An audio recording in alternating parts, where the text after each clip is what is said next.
Hello dear traders, we're glad to welcome you on Forex TV channel. You are watching economic news with me, Tahmina Salomova.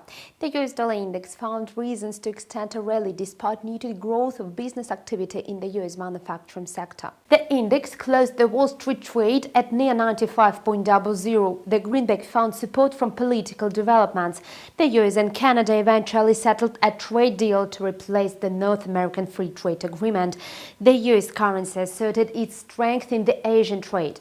However, optimism about the newly minted trade pact between the North American partners does not dispel fears about escalating trade conflict between the US and China.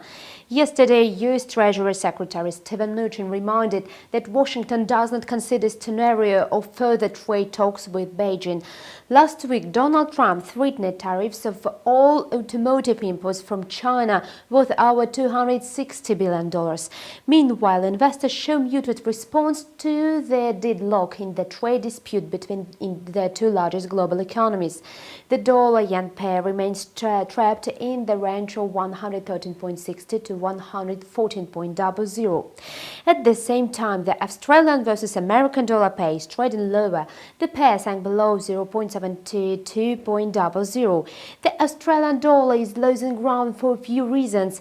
A slowdown in China's industry signals that Australia is likely to cut its commodity supplies to China in the short term.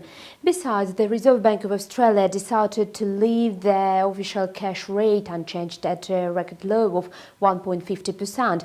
This decision came as no surprise. The statements of the central bank lack optimism as the board highlighted a high level of uncertainty amid the US trade protectionism.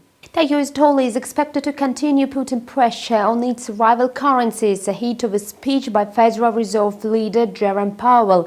He is due to speak at 60th annual meeting of the National Association for Business Economics in Boston.